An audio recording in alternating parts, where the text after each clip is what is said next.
Cheers, everybody. Welcome in. We got a W to talk about tonight, guys. Ladies and gentlemen, you heard it right. Atlanta United has finally won a match. It took us a while. Oh boy, did it take us a while. But the train has arrived. We are here. We have won a game. And not only that, we have got to talk about how good of a win that was, too. We look good doing it. It was an attacking team. It was a good team. It was a Tata Martino team that we saw tonight. It was reminiscent of what, if you've never seen it, the 2017 and 18 attacking, relentless, dynamic, straight down your throat type of Atlanta United soccer. This was very similar to that. Bodes well for the future for us if they can continue this type of thing. It's 2017, it was very inconsistent. You'd have games where they would hit this level and then it would kind of taper off. They wouldn't be able to repeat it as much, but in 2018 obviously they really hit their stride. Hopefully that could be something like what we see when we kind of work out the kinks this year, and next year it's just hopefully that would be what happens. Ideal, I know, maybe even a little lofty, but I'm here for it. Obviously I'm guilty of being a little probably hyped and excited, maybe even reading a little too much into it. We'll get into why that's the case. Spoiler alert, Philadelphia is not very good, so we'll talk about why that might spoil the party a little bit for us, but we're gonna still party nonetheless. So AJ, welcome in. You were at the game wearing your Forever Ever outfit kit tonight. So we didn't get rained on at the end of the game, and we got a W. So how did you get this? How did you feel about this game? Yeah, take me into it. Yeah, I mean, definitely a game that's going in, not a ton of expectations. And a lot of people probably rightfully skip this one. But I think they missed a banger, and I think it's always that, right? It's the hope that kills you. And you see the promise from which, when Atlanta United attack very directly and have a good balance. It's defense-wise. Deon Gregerson starting in the back. He was able to snuff out some of those chances with his pace. Not a perfect performance by any means, but he hasn't really played in quite some time as far as that many minutes. And a Philadelphia Union side that, on paper, should be a lot better. They're in the Champions League, but I think they are kind of a victim of, a little bit of fixture congestion, a little bit of their roster turning over, and so they're still trying to figure it out. And Atlanta United were able to take advantage, I think, even though the raw numbers were pretty equal. I think this flattered us a good bit as far as the scoreline. We absolutely hit them on the counter, and we're clinical for once. I think that was the difference. We absolutely punished them for those chances in behind, and we played very well on the left through Miggy with the balls in behind with some 1-2 touches, combination play. I mean, that's exactly what Tata Martino ball is. Like that's some training ground stuff that actually has really poured through. And so, 3 different goal scorers, all assists by Miggy. All in all, a very, very good afternoon, and I would say probably about like 30,000 or so to see it, but it's a bummer. It's you can't really guess which games to go to that Atlanta United will absolutely win. I mean, we're just we haven't won in 290 days at home, so yeah, I think you are probably forgiven for thinking Atlanta United would not win, but. And I won a bet today. I will have my drinks comped later on tonight, so it'll be quite good. So wait, you bet Atlanta United would win? Well, the bet was more drinks are on the person if Atlanta United don't win or do win. Okay. Oh, if they do win? And so it was an easy bet because, I mean, 290 days, it's like, yeah, the odds are with them. But somehow, some Star Wars type, some favor of odds got in our good graces. So it's beautiful. You did not want to be told the odds. I did not want to. Never tell me the odds. Yep. So going into some of the statistics from this game, we had what is this? What is it showing me here? Is this Atlanta United? I think it is. Yeah. So Atlanta United at the 2.79 expected goals. Philadelphia at 2.13. We had 6 big chances to their 5. We had 11 shots to their 14. We had 4 corner kicks. They had 6. We had 15 fouls, and they had 12. Again, another game where Atlanta United has a lot of fouls. We seem to be fouling quite a bit. We did not pass as much as them, as much as they did. They had 14 free kicks to our 12. Maps on a little bit to the fouls. And we had 4 yellow cards, quite a bit. I mean, there's the dog, right? The XG, the X-dog we talk about. And we're going to get into it. There was some prime, shining, city on the hill examples of the X-dog coming out tonight, specifically with my man. And if you guys follow me on X, you saw my tweets, I guess. I don't know what you call them. That he has rocketed to the top as my favorite player on the team right now. I think this guy brings camaraderie and culture that I think the team was desperately needing. He seems to be that kind of glue guy, that we talk about, Greg Garza.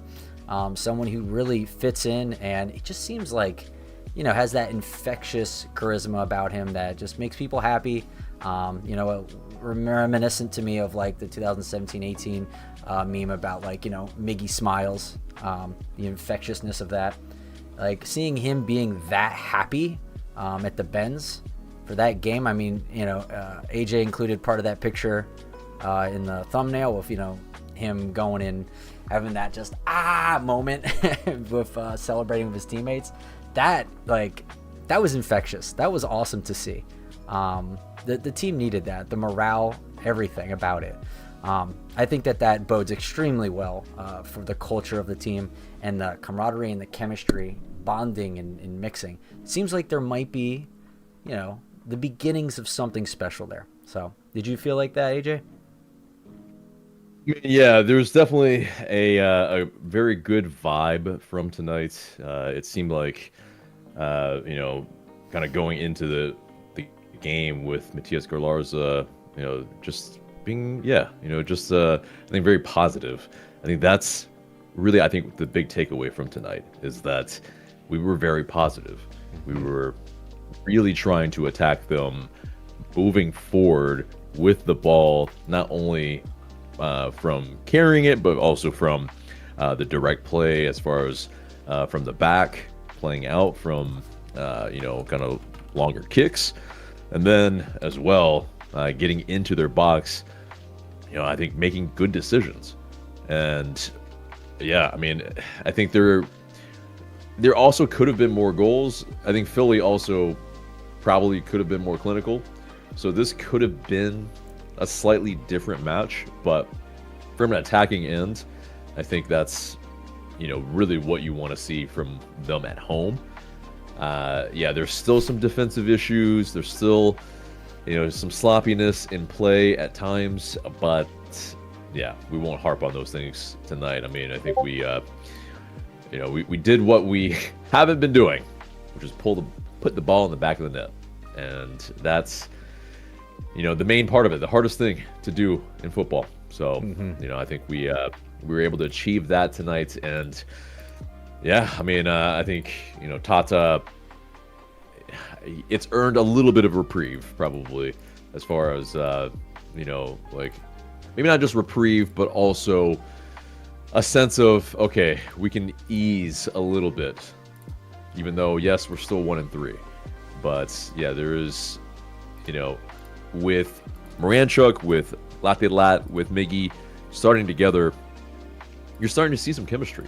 You're starting to see how they are able to, I think, affect the game together, and especially on the counter, which is, I think, where we're most dangerous and where we knew we were most dangerous. But who would have thought that Moranchuk as the right winger would have been the solution?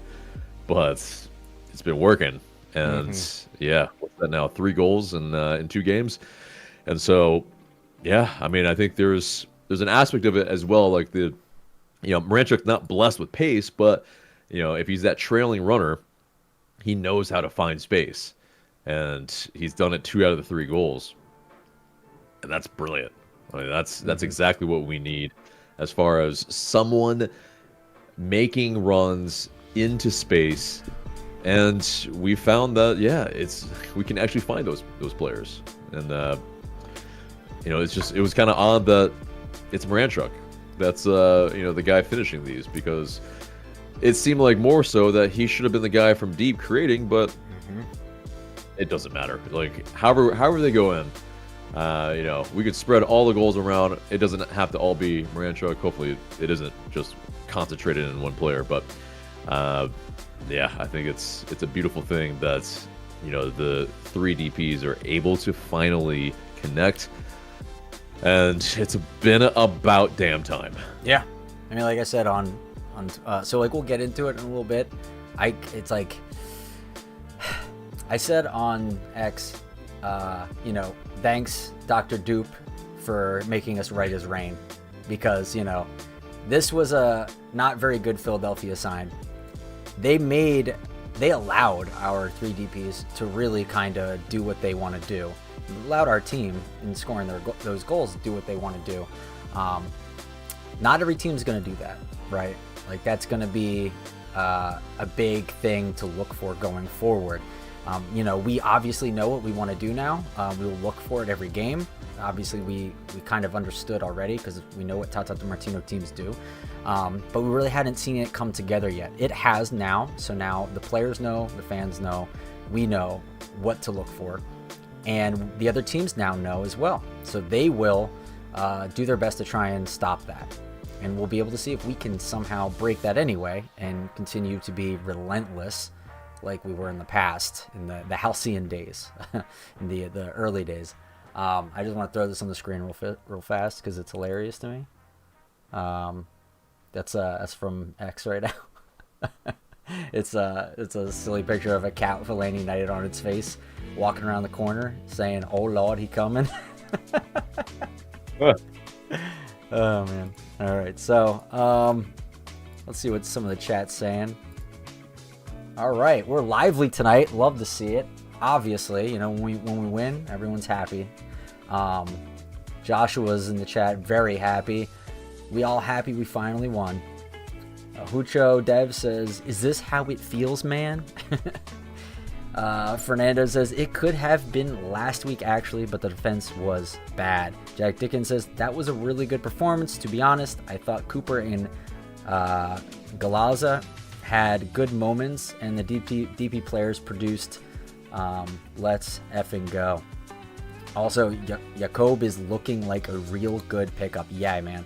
Like, he's my number one. He's my number one.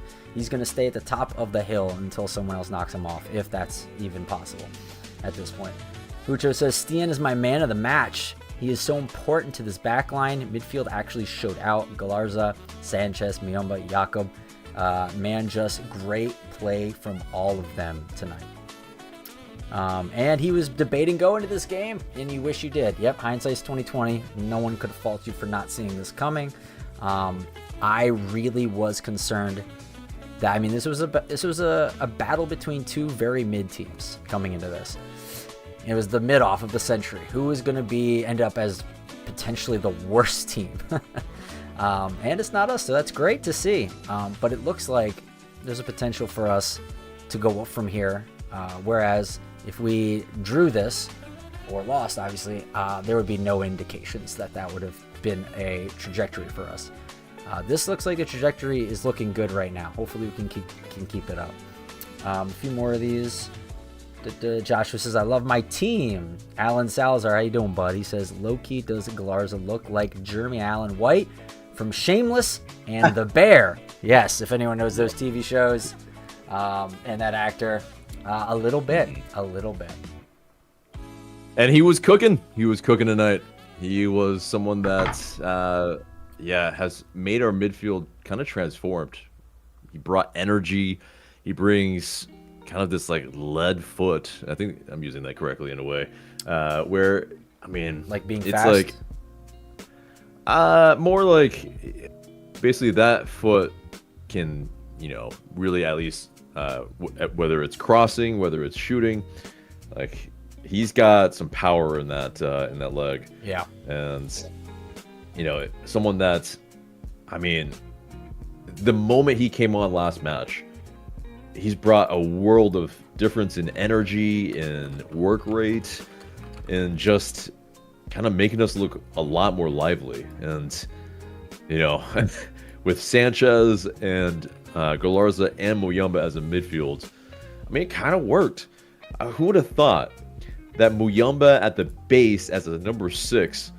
I mean, yes, like, this is against a Philly side that, is winless, but it is still, he was able to handle it. Mm-hmm. Like, it's wild. I didn't put that on my bingo card at all, that Muyumba could be the base of it. But, I mean, actually, we did predict it. I predicted it in my starting 11 as well as Nick, but I think that's the thing is, like, we didn't imagine it would go well. Yeah. So this is the difference is that, okay, there is some balance here. It actually does work. So at least for this one match. So we'll see. But yes, welcome, Nick. There's you're on mute. I don't know what's wrong with my camera. Hang on.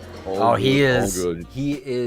His throat is shot from all the screaming. If you were in the Discord, he's been posting videos of him going buck wild in the supporter section, shirt off, screaming his lungs out. Yeah, he's been having a night. Obviously, the supporter section has been craving something for a long time, and this is the definition of red meat being thrown to them. So. Let's see if he's surviving over there. I think he's at the hotel or something. Yeah. He's at the hotel. Yeah, that doesn't help my hunger right now. I need to eat dinner here. And, yeah, that's the tricky part about these right before dinner games. Exactly. But okay, it's struggling, but he's working on it. But yeah, I mean, this type of match, hopefully, is the sign of things to come and not just an anomaly. I think that's really the main hope. Nick, flip your camera around. But yeah, I don't know if you can see me or not. And my camera's not working. Just turn your phone around. Just look at my picture. Turn your phone just flip it around. It's working the other way. Oh, hi. No. So we see the chair and we're looking at the barcode. table and the chair right now. So if you turn it around, we should be able to see you. There you are. There you go. And you're back again. Try it again. This is what I get for going mobile. That's okay. But just flip the camera back around and do your face. That way you can. There you are. We did it. All right, there Nick. we are. Give us your quick thoughts on this game. Well, first of all, my apologies to the audience.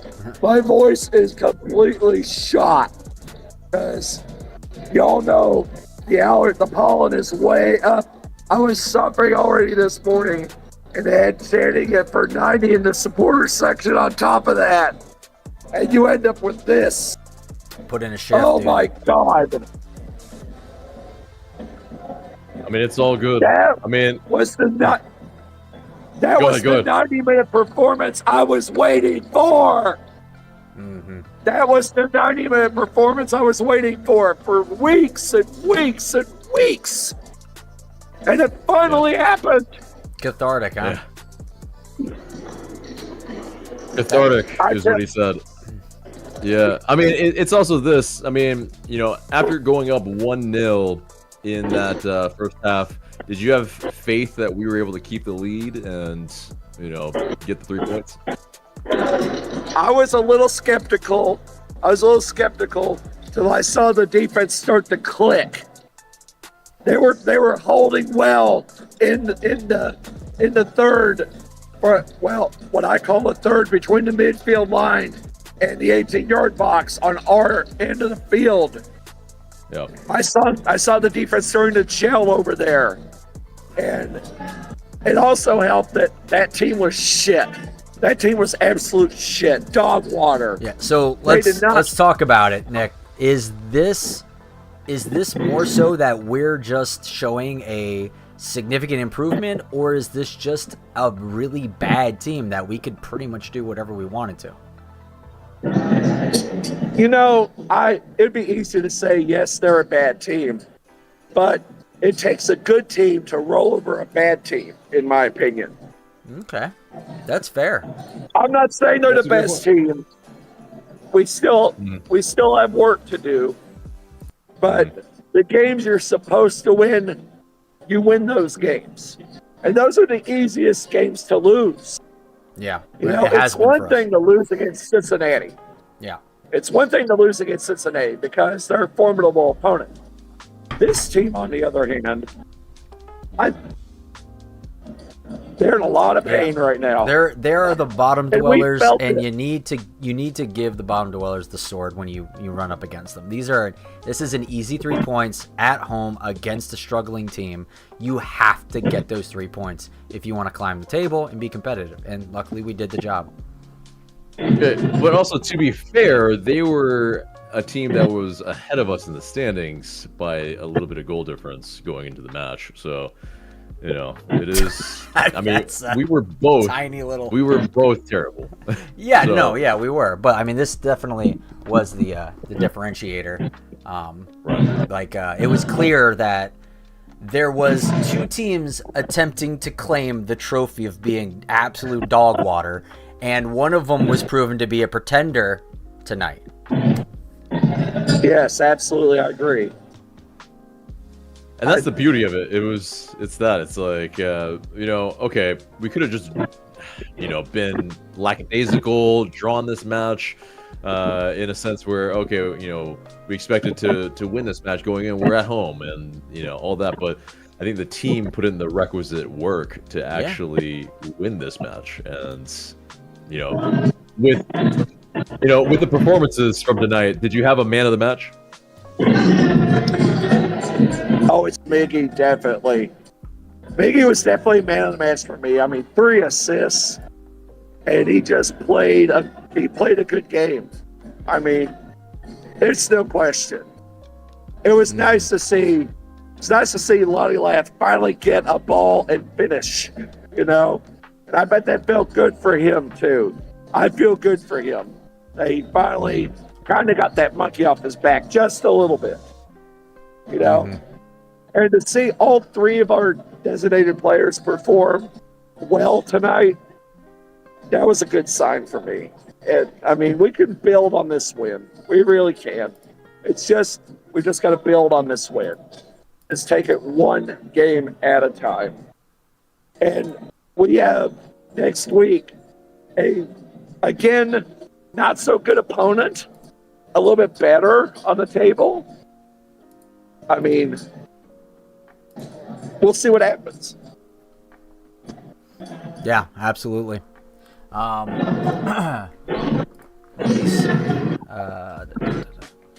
Almiron found his Joseph, as Edgar in the chat said. Almiron found his Joseph in this game. I don't know about that, but that's a little bit of a stretch. Yeah, there's a little bit of a stretch there. But yeah, who's the Joseph in this situation? Because there were 3 goal scorers, so yeah. We're talking. Well, I will say this, is that I think we've got to put comparisons to 2018 to bed because this is 2026 and we can't compare a team to 2018. That's like comparing apples and oranges, you know? Yeah. It's just, I mean, you can't do that. I started the show tonight by doing exactly that, but I did caveat it in that, you know, the 2017 team, you know, was a work in progress, but you saw the hopes and dreams that were being cooked within it during that season that eventually came good in the next year. So, you know, I don't think that it's a stretch to compare it to the 2017 team. But the 2018 team, I agree with you, is probably a bit of a stretch to really ever compare. We're miles from that right now. Yeah, I would say like almost every Atlanta United team you should probably hesitate to compare to 2018. 2017, I think, is a actually pretty good comparison right now for what we're hoping to do. Yeah, I could support a comparison to 2017. Yeah. You know, it would. I mean, it took us only 2 games to get on the board rather than 4, but you could draw parallels there. Yeah. Well, we'll see. I mean, again, it's that season was marked with a little bit of inconsistency, but you saw what they're trying to do. We now see what this team is attempting to do. We saw what happens when it goes off without a hitch, really. So anyway, in getting into specifics, before we let you go, what did you think of some certain players? Were there any that, besides, I guess, I don't know, I think you mentioned Jakob earlier, but is there any that really stood out to you tonight? You said Miggy was the man of your match, I think. But was there anything that was negative that stood out to you? Yeah. Delors, he has added some spark to this team. Mm-hmm. I absolutely like him. You know, he was a good signing. He's just performing well for us. I mean, I noted to everyone, especially a couple of people who weren't at the game last week, that when he came on the field, subbed on, it's like a switch was flipped a little bit. He brought some electric into it. He brought some energy, and that's good. To finally get Fafa Cole out there, he did awesome also. I mean, Tana knows what he's doing. I mean, we got to trust him to go get more talent in future windows, you know, to only make the product on the field better and maybe cut some of the dead weight. Those are the 2 that stood out for me today. Is there any negatives that you saw from tonight? But quit lofting the ball over the goal, please. We could have had a 4th. He was wide open and just put it not even close to in goal. Mm-hmm. You know, you got to hit those shots. I thought we were a little shaky when we did concede the 1 goal, you know. Yeah, that's going to happen from time to time, you know. It was so late in the game that I barely gave it a worry at that point, you know. I gave it a big worry, to be honest. I thought, I mean, because we've been hurt in the past. We know that things can fall apart, and I was kind of waiting for it to happen. I thought it was going to happen earlier with the penalty shouts. I kept saying this in the chat tonight, like, we are very lucky that Philadelphia is just absolute cheeks, because they had so many good opportunities that they just whiffed on big time, like massive things that we'd expect that we would do, you know, in times when we haven't been very clinical. I remember like times with Zonde Silva and Saba just absolutely whiffing, like almost like Luis Arujo, like Yips level of just hitting it to the moon instead of getting it on frame. That's what Philadelphia looked like tonight to me. They couldn't buy a goal at a certain point, you know, with their penalty bouncing off of the woodwork, which is, you can't say, like, Jason said, you know, well, Hoyos may have been able to get that if it was going in, but you can't say Hoyos saved it, but like, hey, it didn't go in, so there's that. I wouldn't put that in like a win column for Hoyos, but hey, at least it didn't go in. So that was unbelievable got that it. Philly couldn't convert on a We've got to penalty. have a come to Jesus moment about Hoyos. I mean, I've been so shaky on him, and today did not help matters. I mean, yeah, he had a couple good saves, but is he really our goalie for the future? Absolutely not. Yeah, gotta think he's not, but you know. Well, yeah, I mean, he's not the goalie for the future. He's the goalie for the present. Yeah. As you know, Tata wants to play, this style where, yeah, he's baiting the attackers that he's, facing to pretty much, last minute be around him so that he can create space for the rest of his team. And is it a lot of heart and mouth moments? Yes. Is it, does it make a lot of fans uneasy who are not used to, the goalkeeper holding on to the ball until the very last second? Yes. But I think he did a lot better today than in previous matches, and not just because of goals, but the command of the box. I think the ability to be able to not only be calm in playing out from the back. I think that's what allowed us to be able to find those spaces. I think because every keeper is going to make mistakes. Like that's the thing. And so it's just about mitigating those mistakes and, obviously forgetting about them when you do, so that, yeah, you can just keep doing what the game plan is. And obviously this is Tata's game plan. I think the bigger balance thing tonight, and this is, probably everyone's pet thing, not everyone, but like at least mine, and I think a lot of people's, is that Gregerson was part of that back line, was able to basically be that balance from, basically two center backs that are very incredibly similar in Mihai and Barakal, and Gregerson obviously offers that pace and recovery to be able to be that safety valve for Atlanta United, so that when we do play up higher on the pitch, it's not as big of an issue. Like I think we look so much safer in that regard, because he's there and he's also able to handle any ball in the air as well. Like he kind of solves a couple of our problems in the back line by just his presence alone. It's just a matter of if he can stay healthy. Do you think that Tata is going to go with Gregerson over Barakal now? It's a great question. I'm not Tata, and I can't predict what he's going to think. But obviously, he's chosen Barakal before, and I think that if he wasn't injured, he probably would have chosen Barakal still. And hopefully, this puts a different idea into Gregerson's mind, or not Gregerson, Tata Martino's mind, that okay, maybe I misread Gregerson here, and maybe he can actually offer me a little bit more of kind of the difference of what we've been missing in defense. What the doctor ordered. Exactly. But what else do I think?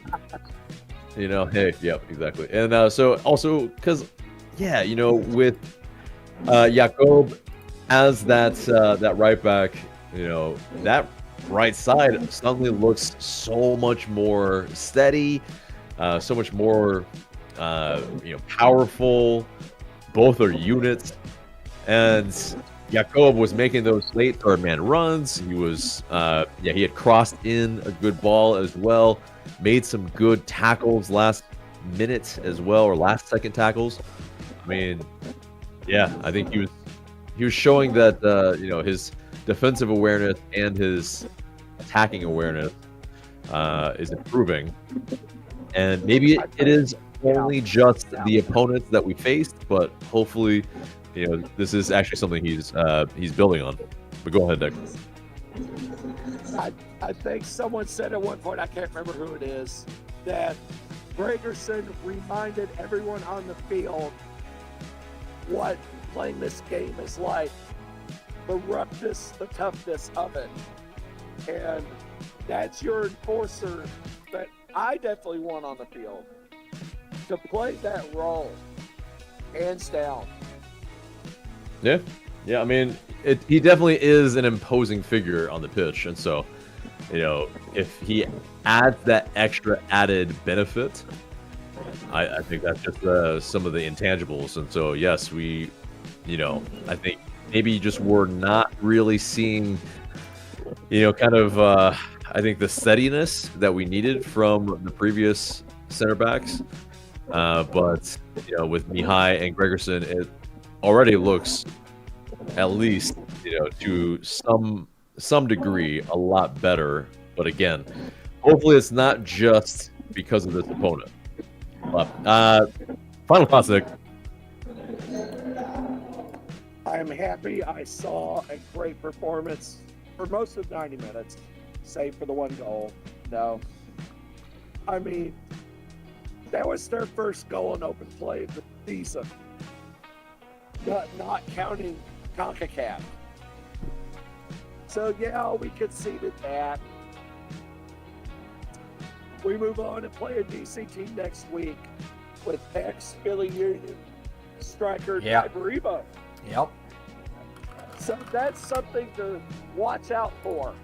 Mm-hmm. DC is currently in 9th with 1 win and 2 losses for a -1 goal differential. We are now right behind them in the standings at 10th, so we could overtake them. But I implore everyone, please come out, support these guys. 90 minutes. I will have a horse force again next week, no matter what happens. Thank you, everyone who did show up today, for standing behind our guys and giving it our all. Yeah, that's all I have to say. Appreciate Vamos, it. ATL! We did it. Let's go. Yeah, dude. Love it. All right, thanks, Nick, for hanging out with us. We'll talk to you later, and we'll hear from you, I'm sure, Bye, about the everyone. next game. See you soon. See ya. You all, man. All right. While we're waiting on our next guest, let me read a little bit of the chat.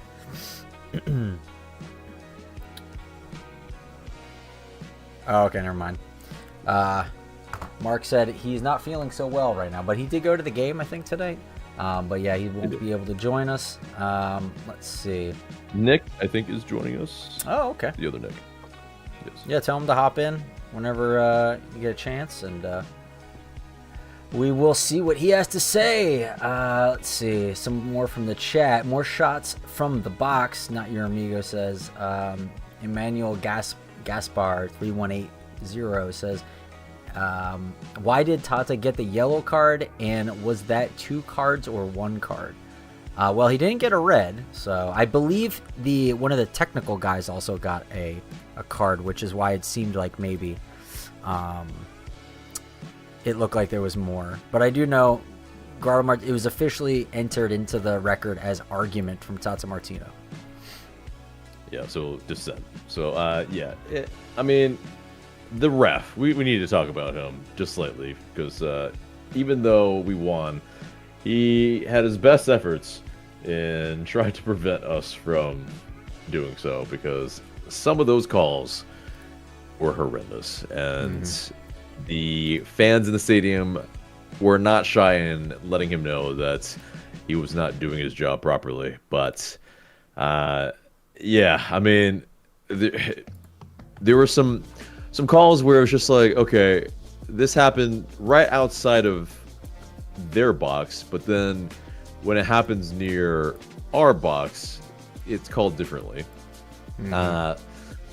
We had a lot of very just kind of, I don't know, cavalier yellow cards thrown at us. Yeah. When it's this aspect of like, man, control the game, man. Like, like controlling the game is not just giving one team yellow cards because they're saying something. And as well, it's like that penalty. I mean, from what I was able to view. Yeah, what did you think? Yeah, my one glimpse of the view of the penalty, soft, super soft. And Miggy was protesting for it. I mean, he was basically like, look at the halo board. Look at it. It's right there.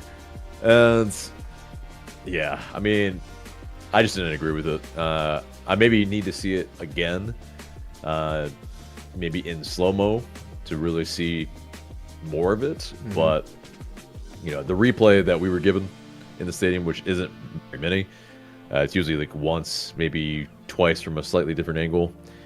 But yeah, it's just I think justice was served, and they missed it.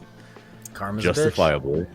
Yep, and it definitely could have changed the match. Oh, 100%. That was definitely a moment that was a sliding doors moment. But yeah, we were able to somehow stave that off.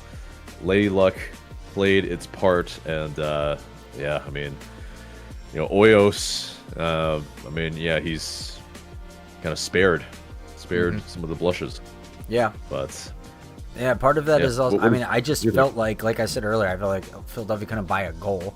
I said in the Discord chat earlier tonight that like it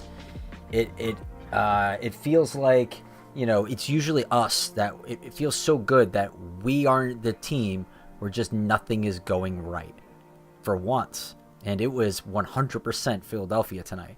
Just like nothing could really get going. Yeah, they had some like decent statistics like you talked about in the beginning, and that I rattled off, but it amounted to nothing. It amounted to like a Gonzalo Pineda conversation, a press conference where it's like, oh, they had great underlying numbers. Maybe there's something there, but they just can't be clinical. They can't convert. And you would just get ripped apart by teams who just had a couple of, had some counter-attacking chances and then just crushed you. They were clinical with it. So I do want to talk about one thing I noticed that was very concerning. And I just feel like other teams, better teams, will be far better at making us pay for these types of mistakes. A lot of people are saying that Atlanta United dominated this game. I don't necessarily think so. I think we did well, but there are plenty of times where this team tries to build out of the back and they were completely just shut down, cut off, intercepted, pass didn't go where it needs to go, gotta then pass back, pressured relentlessly by Philadelphia, especially in the beginning of the game. It was relentless. Philadelphia was smothering us. We felt suffocated. There was many of on the edge of your seat moments where you're just playing pass to CB to like left back, CB again, goalie, and just playing around with it back there with Philadelphia attackers storming you nonstop, and you're just heart in your throat for like a lot of it, thinking any moment this could get away from us. They could intercept in on goal, and then boom, it's over. And I was just waiting for it. And better teams will do that. And we gave them a lot of chances. So that really concerns me going forward against good teams. If we are that, I guess it's not porous because we didn't let in goals necessarily by a lot, but we were porous in that we're letting opportunities in that area. Just a lot of getting that pass out and then having it intercepted or nullified, and then Philadelphia's right back down our throat again. That happened a lot in the first half, and better teams will make you hurt for that. Hey Nick, how you doing? Hey, how's it going, y'all? You can hear it in my voice, huh? Live Live. Let us know your thoughts, man. Live from the Toco Hills parking lot. We're the big group of us is waiting for a table at the Mexican restaurant. It was Tacos and Marks tonight. Yeah. It was the choice from the group. Yeah. It's been 290 days since we oh wow, they literally just got our table as I came on. Okay, I'll be quick. It's been 290 days since we got a win at home. Leagues Cup doesn't count because Leagues Cup sucks. But it just feels good, man. I mean, were they perfect? No. Did they make mistakes? Yeah. But hold on. Sorry, I got a notification that the battery is going to yell at me. So, anyways, so yeah, it's good to see. It's good to see them create their own opportunities. I mean, not that we would complain if they'd scored goals any other way, but to see Miguel be the one to get the hat trick of assists. Congrats to him for passing Brooks Lennon as the all-time assist leader in club history, by the way. It's good to see them create multiple types of chances, and it's good to see them put 3 of them away. Like, you can't replace that feeling, and nothing changes the result today. On rewatch, and I'm on post-match article duty this week. Y'all get my thoughts tomorrow, my full thoughts after a rewatch, and I sober up and sleep. But it just feels good, man. Like, it doesn't have to be perfect. Like, sometimes you just need the points on the board and you need the goals to go in, and they did. Yeah. They created more than the opposition today. They allowed less than the opposition. I mean, the one goal that Philly got at the end, like, would I have liked to see the clean sheet? Like, obviously, yes. But it was a really well-worked goal. Like, they were going to get one over the line eventually. Yeah, it was one was deserved. One was deserved. Yeah. You could even argue for 2. This could have. I mean, I probably would have still been happy with a 3-2 win. But that was that. It could have been argued that they could have gotten to this game. And honestly, like at 3-0, I was kind of like, you could see them take the foot off the gas, and that's fine. It's still early in the season. It's not like we've been playing for many months now. Tata will talk about how this is a process, and to see how much better it's gotten from Cincinnati to RSL to now. You can see the progression through the games, and that's what you want to see. DC next week. Not going to spoil the whole playbook episode, but those the only team we finished above last season, so hopefully we get another one of those. Another one of those wins next week, and 6 points on the board. One of those wins, those coveted rare wins, yeah. 290 days is not a joke. So what was the biggest negative that you saw in this game? I really felt like for the first 15 or 20 minutes we were on the back foot, and maybe I will not feel that way after rewatch, but I've really felt like I think you will. I think you will continue to feel that way. I think so too. Just it being right in front of the supporter section, like I really just felt like they couldn't get out of their own half. And I feel like Stian Gregerson really adds something to if you're going to have to be in camp down your own 18-yard box. I feel like him and Mihai are the pair for that. Maybe Barakal is better on the ball. Maybe you want the left foot in there in possession. I understand that argument. No. But I don't either. But no. They were like, I think that's the starting pairing now. And I just sent a question to Doug. Shout out Doug for being our guest again on Thursday night for the playbook. But I sent him a question. I was like, this has got to be the starting 11, right? Like, Sanchez has started 4 straight games. He's got to be in there.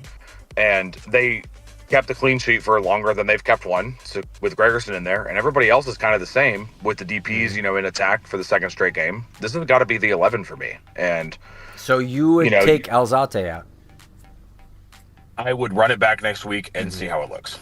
I agree. I am amazed that we just are continuing to forget that Cooper Sanchez is a child.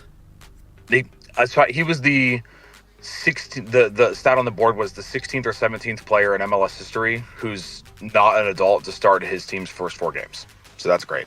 And I've talked to a lot of folks around the academy recently. Some of my club sources, if you will. And Cooper is the one that they are all the highest on. And Tata came in and agreed. So it's very interesting to see that he is the starter. And part of that is Tata's always going to want to engine in a 3-man midfield, and Jay Forson's not healthy and Will Riley's not healthy. Those are your other 2 options for that. But he's always going to want a runner, and he's always going to want someone that can cover ground. And right now, that's Cooper. It's more so than it is Atlutd. More so than... And Galarza can do that, but Galarza is kind of a do-all midfielder. Yeah. So if you want the engine in there, I saw the lineup today and was like, it makes sense. That is why Cooper's in there. He's been a little shaky, but this last game, this one... I didn't find any faults. AJ, what did you think? Oh, God.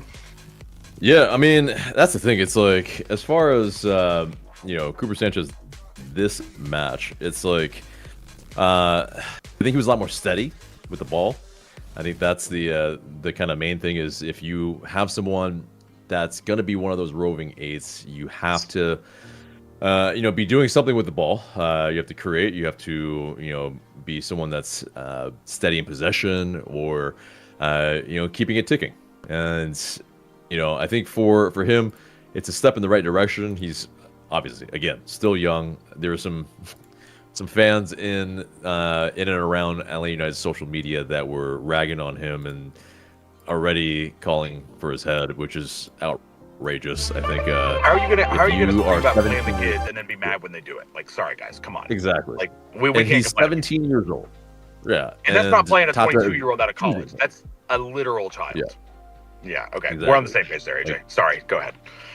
Yeah, Tata's choosing a 17-year-old. I think it's like, and if we're like, basically, we're gonna trust Tata's, kind of discernment more than some random person on social media. Yes. But it ultimately, I think, is that it is baby steps for us. We have been god awful for a very long time, and we need to figure it out. And I think this is a step in the right direction. But I think we're curious about your thoughts on Gregerson and Hoyos tonight. Gregerson showed himself well, I think. I think it can be really hard if there's literally 3 people in 2 spots and you're the one that's not starting for 3 games. It can be really hard to keep yourself in a good mentality so that when you're called upon, you can do the job. And Gregerson did the job today, so credit to him. I need to watch the Philadelphia goal back. I think they created that more so than we did anything wrong, per se. But Hoyos' body language just gets to me, man. I was saying that to all my friends in the stands. Like, his body language is just awful. And it doesn't matter that he didn't really have a lot to do, to be honest. Like, there was no big moments from him or anything like that. Like, he had a couple saves. He saved what I would expect him to save. The Philly goal, when I rewatched it back in the stands, at least, I was like, okay, yeah, no, I don't think anyone's getting to that. But I just need him to not look like a snarling asshole all the time. Like, it just, something about his body language is really PMO. And I don't know what it is. Like, maybe I just need to not be so hard on him. And Doug and I talked about how if the center backs and the 6 in front of him were more settled, he'd probably do his job better. And I think he was better today than he has been.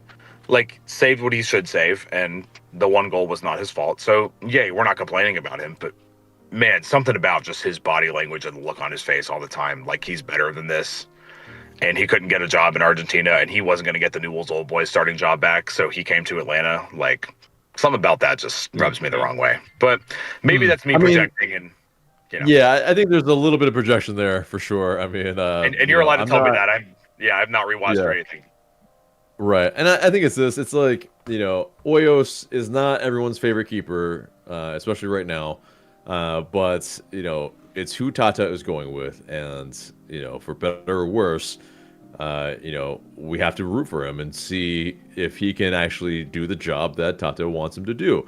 And though I think people have been, and not singling you out, it's more like, yeah, of course, I think there's a lot of people that have been very, very negative on Hoyos with good reason at times, but also I think there's an aspect of it that this is how a goalkeeper is asked to be played when it's, a team that wants to play out from the back, wants to be able to play from the goalkeeper, through the defense and through the lines. And there will be those moments where people are like, why is he keeping it so long? Why is he waiting for the last second until he gets rid of it? But that's really what Tata is asking of him. And I think that aspect, is he the best shot stopper? No. so far in the 4 games that we've seen of him in person, it's left some to be desired. But have we seen Jaden Hibbert play like this as far as on the ball and be brave enough to wait until the attacker is just on him? Mm-hmm. And 2 things on Hoyos before I go. Like, number 1, Tata's system is really that complicated. Maybe you don't want the young guy taking the brunt of it, and Jaden will be the starter next year, because maybe that is the long-term plan. And number 2, I really thought, like, whenever Muyumba or Cooper or one of the center backs needed an outlet, like, Hoyos was there. He was available. And whether it makes you nervy or not, he still did the job at the end of the day in this game. And I really kind of buy into the theory that they're just going to let the veteran ride this one out. And you know what? If we're going to trust Tata on Cooper, and that he is one of the best 11 players to go out there, we probably need to trust him on the goalkeeper too.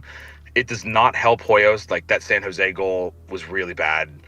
The second goal against Cincinnati, where he's just too short and can't reach it, like, not great. But like I said, if we're going to trust Tata on the 17-year-old, we should probably give Tata the benefit of the doubt on the keeper, as much as it pains me to say, because I want Hibbert out there and I want the kids out there and I want our homegrown products to succeed. Like I said, if you guys trust Tata one way or the other. So yeah, it'd be a different situation. I think it's like if Hibbert did not start games last season and it was only Guzan and Hoyos came in, I think we'd all be having a different conversation. Yeah, we're probably not complaining about it, to be honest. Yeah, I agree. Yeah, but final thoughts, since you definitely need to get into your reservation. Dude, it's been 2 hours, that alcohol. I need that marg in me.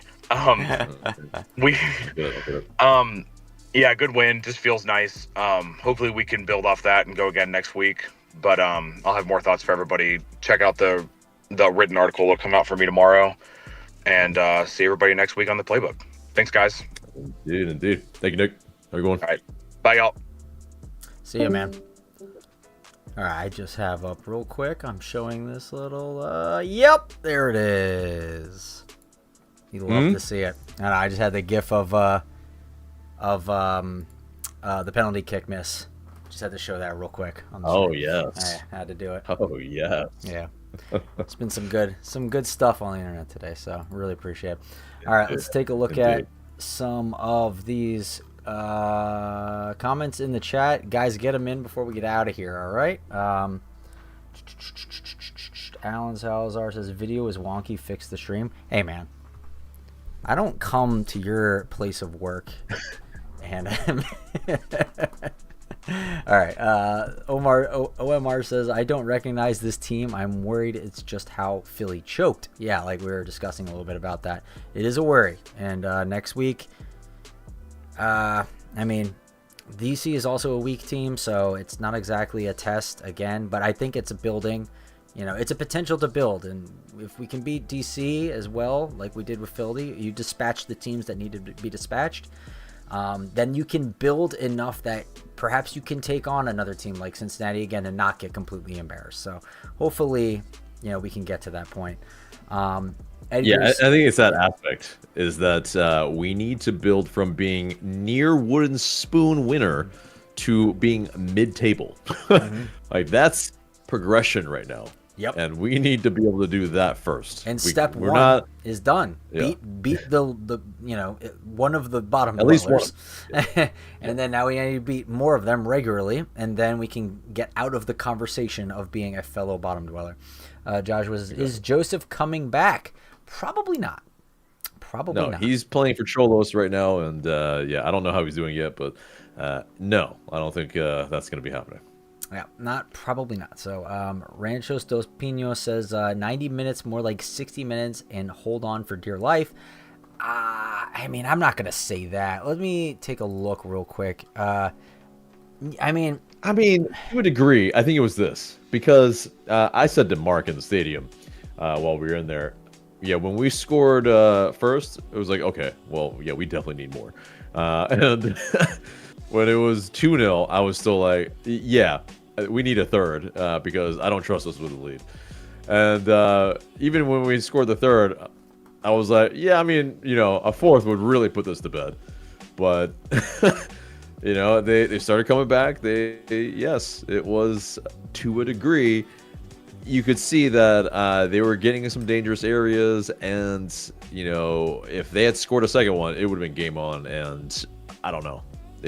We have been scored on like that with 3 goals in really quick succession before. Yeah, that's another thing too. Is like the teams in the past they capitulate, they collapse under pressure. In this case, we didn't necessarily see that happen. You kind of see the opposite. We saw Philadelphia kind of collapse in some degree when they missed their penalty kick they felt they deserved. You saw their momentum drop off pretty significantly after that. And that stayed off until like probably around like the 60 or 70th minute. So I can kind of see what they're saying. Obviously, Philadelphia owned the game from probably like the 60th minute and on, even though we did score a goal later on. We had like a brief moment of a swing of momentum, but it just went right back down to Philadelphia dominating in terms of possession and in terms of trying to create things. But like I said, they couldn't buy a goal, really, and their goal came towards the end, and it was, they probably deserved it. They really probably should have had at least one, but the soccer gods were not kind to them tonight. So it's usually we're the ones on the receiving end of that. So it's good to see us not have to suffer that curse. Right. And for their goal, they did ping it about pretty. It looked a little too easy, actually. And so, yeah, in that aspect, it very well could have been a different game if they had scored their penalty, because that, yes, was a big part of their XG as well. But yeah, I mean, I think a lot of things can be true. And Philly were unlucky. We were a bit lucky. We were also clinical. Philly, not clinical. And I think we were also able to use the crowd to some degree. That home cooking does matter a lot in MLS. And finally, yeah, it really starts to, happen for us, because it hasn't been. The Benz has not been a fortress, but this game seems like may have breathed a little bit of life into it. The cathedral, the Atlanta Cathedral of soccer, and hopefully we can take that forward and continue to build a bit of a stockade here and get some real good results here that are, hopefully memorable. I would consider this one a little memorable, considering, Philadelphia is not a good team right now, but I mean, they have been traditionally. They're a team that expects to do well. They just won the Supporters' Shield. Yeah, I mean, we they're know a how good quickly team. things can change in a year, Right. but like it's still like this is a team that tries very hard, and they aren't going to just make it easy. And we were able to really tear them to ribbons in doing what we're supposed to be doing best in the Tata Martino style of this swashbuckling, slice and dice sushi chef, cut them up, take your opportunities, and we did. So,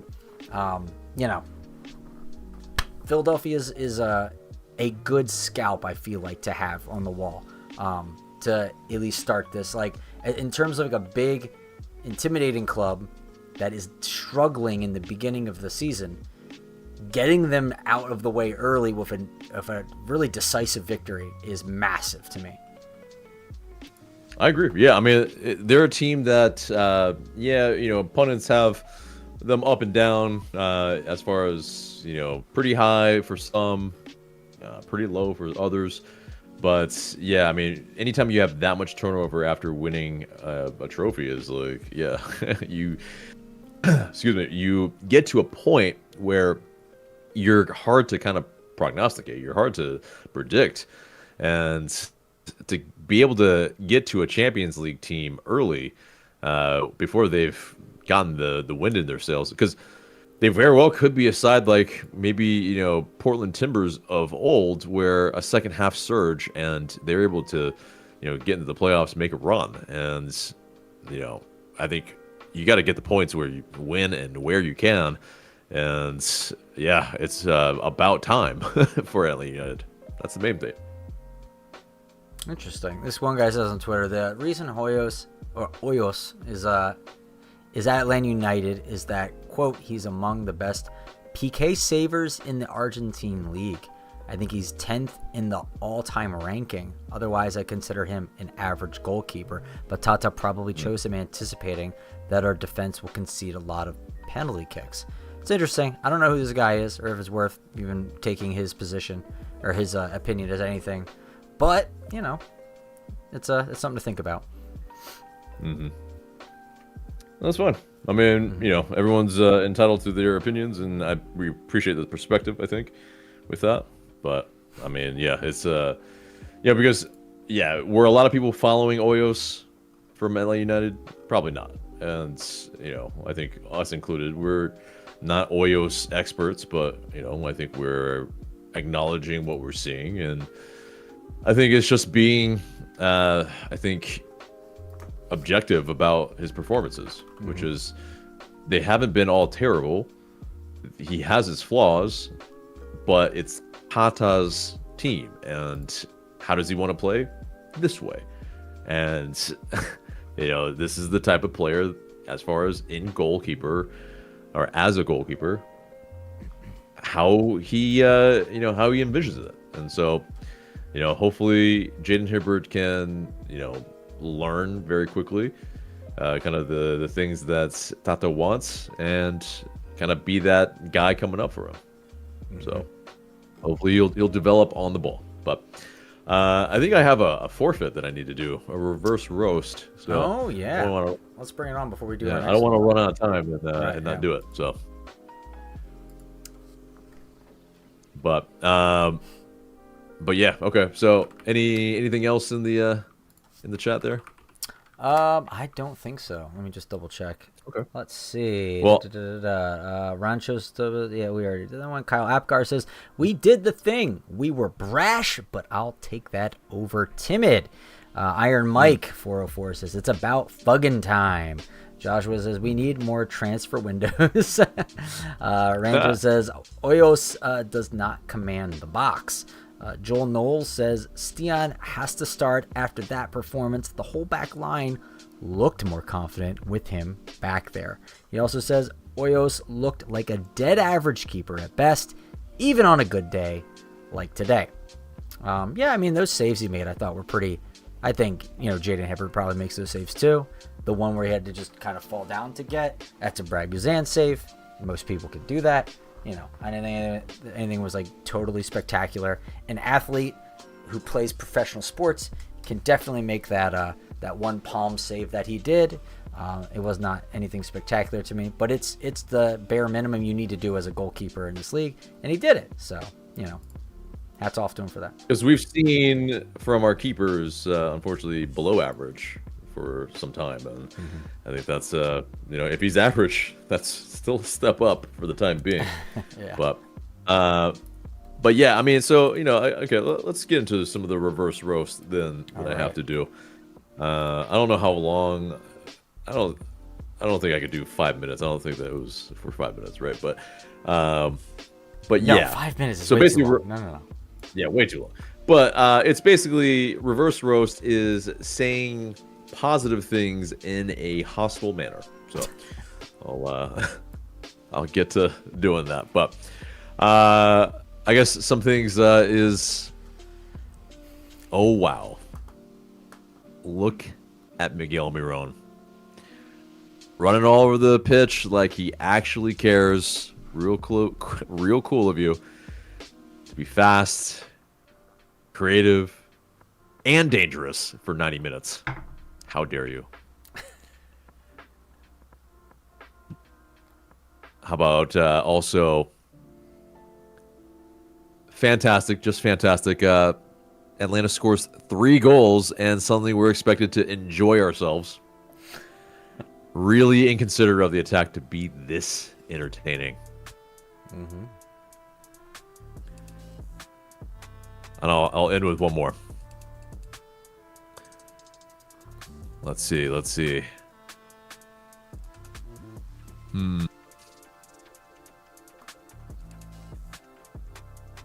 me see. Yeah, lot. I mean, today it's go ahead and keep making dangerous runs and stretching the defense. Really selfish of you to create space for everybody else. Just really, how dare you, Latleth? I mean, that's he opened up the game for us. He held it up for that goal, and Miggy was able to find Moranchuk. I mean, the audacity of them to score goals today. Outrageous. Audacity. Just outrageous. All right. That's reverse row. It's a challenge. It's a bit of a challenge to It is make hard. it It is hard. to think about that. So yeah. If you guys have any more comments in the chat, please get them. We're about to get to the wheel to pick our next. Actually, because Tanner's not here, I'm gonna take him Should we keep him on or keep him? We'll put Nick on there. No, we'll put Nick on there. Yeah, so not Tanner, though. We'll take Tanner off. Yeah. Okay. We'll take Tanner off. So we got Nick, me, AJ today. Let's get that wheel on the screen real quick so y'all can see it. Work. Thank you. I figured it out how to do this reliably now. All right, so here we go. Which one will it be? Not me. It's AJ again. It's AJ once again.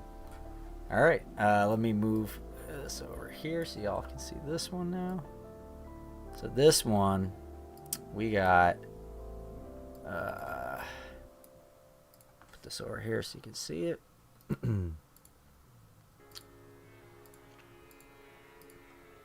Go. Yes. All right. So now we got random object comparison, Yoda voice for 5 minutes, the daunting one that still remains on there. That's the final boss for me, dude. That's a tough one. Fake sponsor ad read, commentary and ASMR, and then I'd even do I Love Adams John in public over the Yoda voice. Before Yoda voice. Yeah, I would do that because I've already done that one and it's not that big of a deal for me. So let's see, what does it end on today?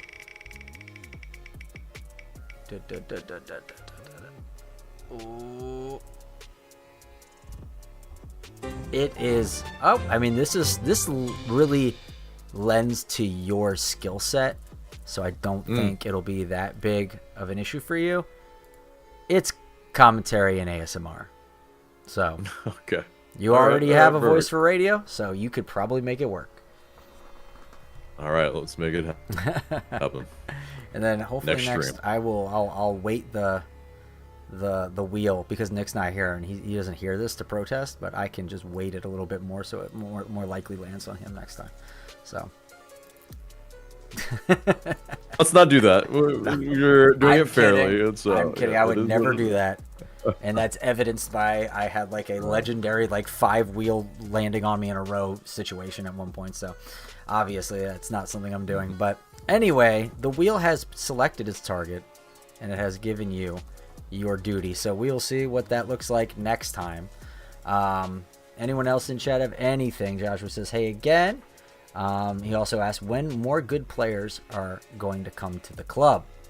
Yeah, I mean, probably the next transfer window. Yeah.